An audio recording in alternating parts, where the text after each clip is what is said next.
राधे राधे प्रिय भक्तों, आज हम जीवन के उस रहस्य पर चर्चा करने जा रहे हैं जिसने अनगिनत हृदयों को विचलित किया है।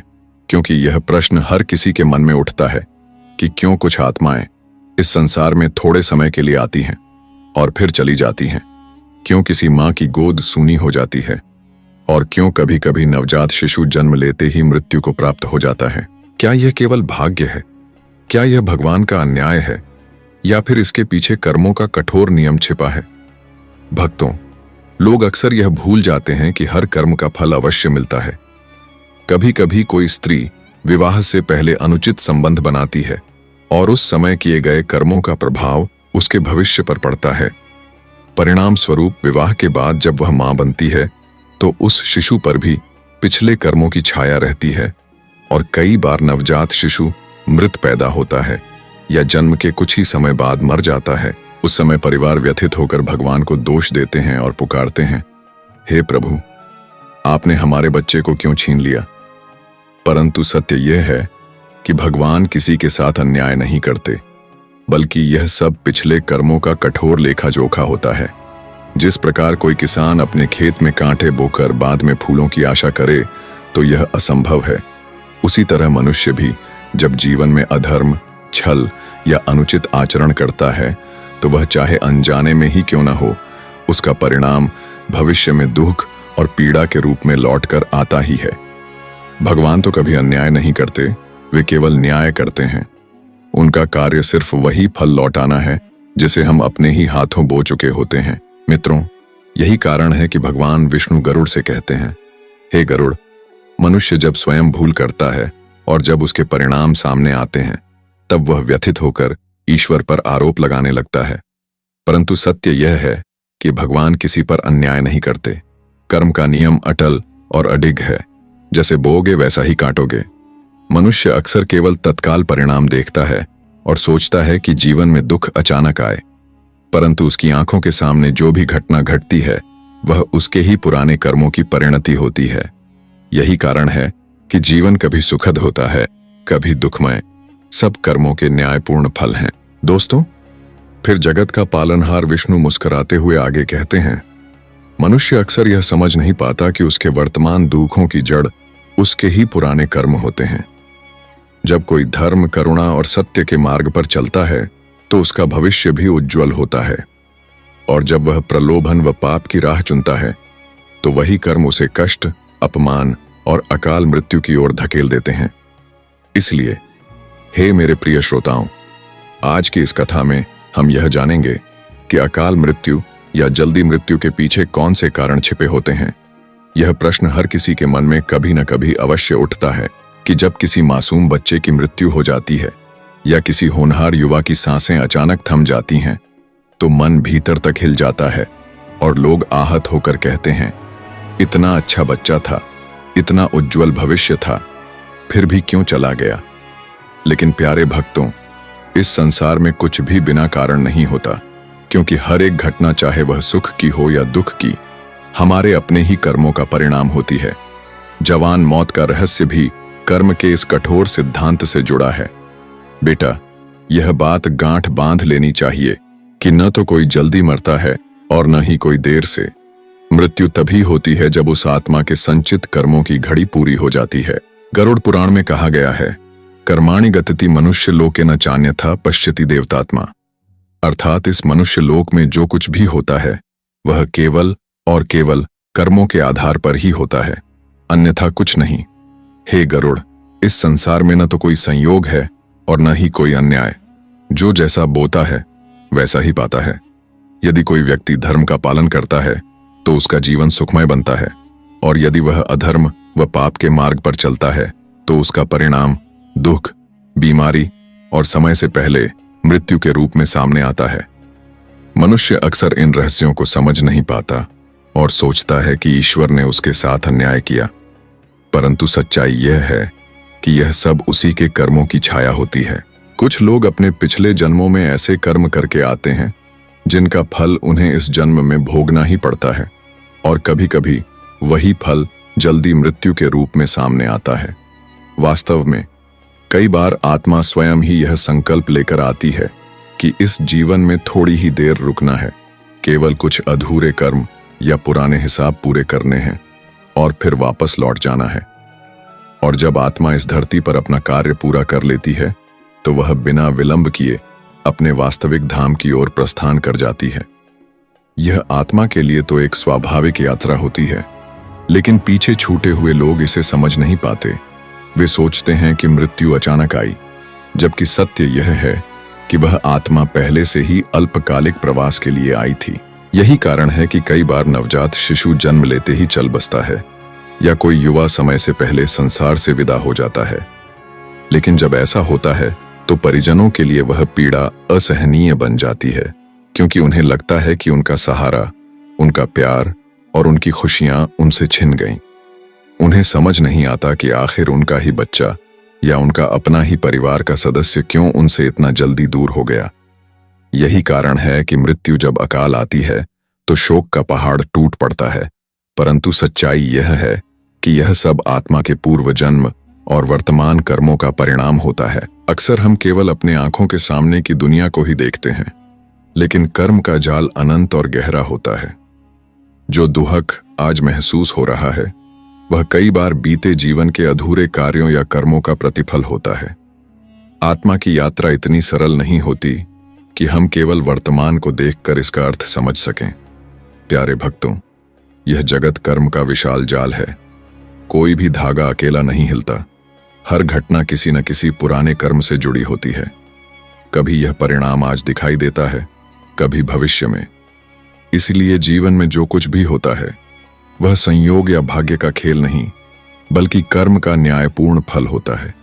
कभी कभी वही अधूरे या पिछली जन्मों के कर्म इतने गहरे और जटिल होते हैं कि हम उन्हें सरल शब्दों में समझ ही नहीं पाते। गरुड़ पुराण स्पष्ट कहता है, जो जैसा करता है वैसा ही फल भोगता है। सोचो जरा, हम अक्सर केवल आज और अभी को देखते हैं, परंतु हर घटना का आधार कहीं न कहीं हमारे पिछले कर्मों में छिपा होता है। कभी यह फल तुरंत प्रकट होता है, कभी समय आने पर। जीवन में अचानक आए दुख और खुशियां भी इसी कर्म के न्यायपूर्ण परिणाम होते हैं। क्यों कभी एक मासूम शिशु कुछ ही दिनों में इस संसार से चला जाता है? क्यों किसी परिवार में अचानक वियोग का तूफान आ जाता है? क्यों कभी एक बहन विधवा हो जाती है या माता की गोद सूनी रह जाती है? क्यों पिता का सहारा अचानक टूट जाता है और घर में अनजाने भय और दुख का वातावरण फैल जाता है? क्यों जीवन में इतनी जल्दी अंधेरों की चादर ढक जाती है कि कोई समझ ही नहीं पाता कि यह सब अचानक क्यों हो गया? भक्तों, यह सब केवल संयोग नहीं, यह वही कर्म है जिन्हें आत्मा अपने साथ लेकर आई होती है। मनुष्य अक्सर यह नहीं समझ पाता कि उसके हर विचार, हर निर्णय और हर आचरण का भविष्य पर असर पड़ता है। यही कारण है कि आज की छोटी सी गलती कभी बड़े दुख का कारण बन जाती है। हमारे कर्म हमारी आत्मा की यात्रा के बीज हैं और उनका फल समय आने पर अवश्य सामने आता है। मित्रों, जो पुरुष पराई स्त्री पर बुरी दृष्टि डालता है उसके घर का चैन और सम्मान छिन जाता है। क्यों जीवन में इतनी जल्दी अंधेरों की चादर ढक जाती है कि कोई समझ ही नहीं पाता कि यह सब अचानक क्यों हो गया? भक्तों, यह सब केवल संयोग नहीं, यह वही कर्म है जिन्हें आत्मा अपने साथ लेकर आई होती है। मनुष्य अक्सर यह नहीं समझ पाता कि उसके हर विचार, हर निर्णय और हर आचरण का भविष्य पर असर पड़ता है। यही कारण है कि आज की छोटी सी गलती कभी बड़े दुख का कारण बन जाती है। हमारे कर्म हमारी आत्मा की यात्रा के बीज हैं और उनका फल समय आने पर अवश्य सामने आता है। मित्रों, जो पुरुष पराई स्त्री पर बुरी दृष्टि डालता है उसके घर का चैन और सम्मान छिन जाता है। जो पति अपनी पत्नी पर हाथ उठाता है उसे अगले जन्म में संतान के रूप में दुख का सामना करना पड़ता है। और जो संतान धन के मोह में अपने ही माता पिता को घर से निकाल देती है, वही आत्मा भविष्य में अकाल मृत्यु या अपार कष्ट भोगती है। फिर प्रश्न उठता है, यदि यह सब आत्मा के कर्म हैं तो बाकी परिवार क्यों आंसू बहाता है? तो सुनो भक्तों, यह भी कर्म का खेल है। जिस मां ने किसी आत्मा को पूर्व जन्म में दुख पहुंचाया हो, वही आत्मा इस जन्म में उसका बेटा बनकर जल्दी चला जाता है। जिस बहन ने किसी स्त्री को तड़पाया हो, वही आत्मा उसके पति का रूप लेकर अकाल मृत्यु का कारण बन जाती है। यह जीवन और मृत्यु का अद्भुत नियम है। हर कर्म का फल अटल है, और समय आने पर अवश्य प्रकट होता है। दोस्तों, क्या भक्ति करने वाले भी अकाल मृत्यु का सामना करते हैं? जी हां, कभी कभी ऐसा होता है। भले ही आत्मा भक्ति के मार्ग पर हो, उसे अपने पूर्व जन्मों के कर्मों का फल भुगतना पड़ सकता है। जीवन में कठिनाइयां, अकाल मृत्यु या अचानक दुख केवल इसलिए नहीं होते कि ईश्वर ने अन्याय किया, बल्कि यह उन कर्मों का न्यायपूर्ण परिणाम होता है जिन्हें आत्मा अपने साथ लेकर आई होती है। भक्ति आत्मा को पवित्र करती है, परंतु पूर्व जन्मों का लेखा जोखा मिटाती नहीं। भक्त भी अगर पिछले जन्म में कोई भारी कर्मबंध लाकर आए हों तो उन्हें उस फल का अनुभव करना ही पड़ता है। लेकिन फर्क यह है कि भक्ति करने वाली आत्मा मृत्यु के बाद भय और अंधकार में भटकती नहीं, बल्कि सीधे प्रभु की शरण पाती है। प्रिय भक्तों, गरुड़ पुराण इस विषय में स्पष्ट कहता है, इस संसार में जो कुछ भी होता है वह केवल कर्मों के अनुसार होता है। कोई भी घटना संयोग से नहीं घटती। आत्मा अपने पिछले और वर्तमान कर्मों के आधार पर अनुभव करती है और यही जीवन का न्यायपूर्ण नियम है। यदि कोई भक्त पूर्णिमा के दिन कृष्ण पक्ष की तिथि में सोने से पहले 108 बार नाम जप करता है और फिर पूरी श्रद्धा से गरुड़ पुराण का श्रवण करता है, तो भगवान विष्णु की कृपा उस पर बरसती है। उस दिन का व्रत कभी व्यर्थ नहीं जाता, बल्कि वह आत्मा को जन्म मरण के बंधन से मुक्ति दिलाने की दिशा में एक बड़ा कदम बन जाता है। इसलिए प्यारे भक्तों, रोना धोना नहीं, कर्मों का बोध करना सीखिए। हर घटना को प्रभु की गणना मानकर स्वीकार कीजिए और याद रखिए, भक्ति, श्रवण और जप ही वे साधन हैं जो आत्मा को अंधकार से उठाकर प्रकाश की ओर ले जाते हैं। जो इस पथ पर चलता है वह मृत्यु से नहीं डरता, क्योंकि उसका गंतव्य सीधा प्रभु की गोद होती है। जब किसी घर से आत्मा जल्दी चली जाती है तो पूरा जीवन बिखर जाता है। आंखें आंसुओं से भर जाती हैं और मन बार बार यही प्रश्न पूछता है, क्यों हुआ ऐसा? आखिर हमने क्या गलती की थी? लेकिन ऐसे कठिन समय में हमें क्या करना चाहिए? यही सबसे बड़ा प्रश्न है। पहली बात, शोक को संयमित करना।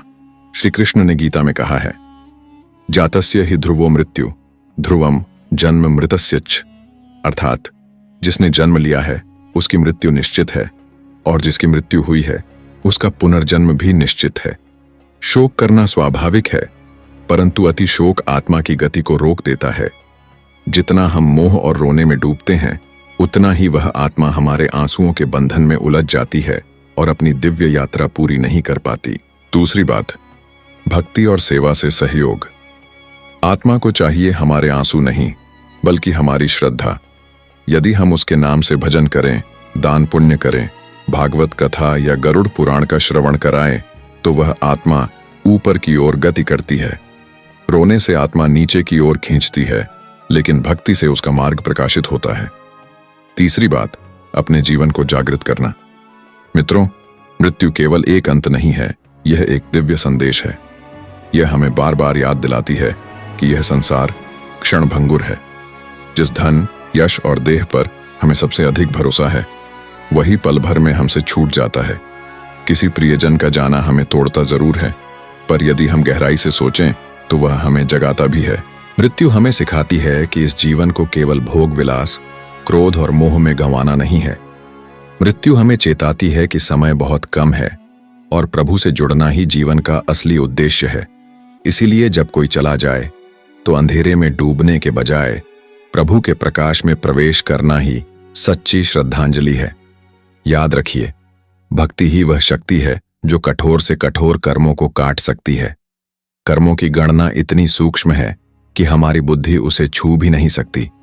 कौन किससे जन्म लेगा, कौन किससे बिछुड़ेगा, किसका घर उजड़ेगा और कौन अकाल मृत्यु पाएगा, ये सब प्रभु की अदृश्य लेखा जोखा से बंधा है।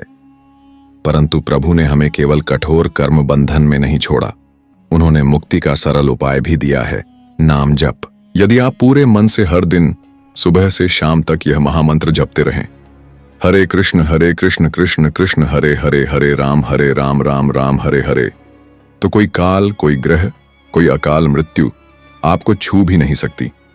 जो हरि का नाम लेता है उसकी मृत्यु अकाल नहीं होती। इसलिए मित्रों, यदि यह ज्ञानपूर्ण कथा आपके हृदय को छू रही है तो इसे केवल सुनकर मत छोड़िए, इसे अपने जीवन में उतारिए। एक संकल्प लीजिए, आज से हर दिन हरि नाम का जप करेंगे, सेवा करेंगे और अपने कर्मों को प्रभु को समर्पित करेंगे। और हाँ प्रिय मित्रों, यदि आपको यह कथा हृदय को जागृत करने वाली लगी हो, यदि इन वचनों ने आपके जीवन में सत्य और करुणा का दीप जलाया हो, तो इस वीडियो को अवश्य लाइक करें। कमेंट में श्रद्धा से लिखें, जय श्री हरि, क्योंकि आपका हर एक जय श्री हरि प्रभु के चरणों तक पहुंचने वाली अर्पित प्रार्थना बन जाती है। साथ ही चैनल को सब्सक्राइब करें ताकि अगले भाग का दिव्य ज्ञान और अमृतमय कथा सबसे पहले आप तक पहुंचे। याद रखिए, आपकी सहभागिता केवल एक क्लिक नहीं है, बल्कि यह धर्म के प्रसार में आपका योगदान है। जितना अधिक आप इसे आगे बढ़ाएंगे, उतने ही अधिक लोग प्रभु के संदेश से जुड़कर जीवन का सच्चा मार्ग पाएंगे। इसलिए मेरे मित्रों, प्रभु की कृपा सदैव आप और आपके परिवार पर बनी रहे। आपके जीवन में सुख, शांति और समृद्धि का दीप सदैव जलता रहे। जय श्री हरि।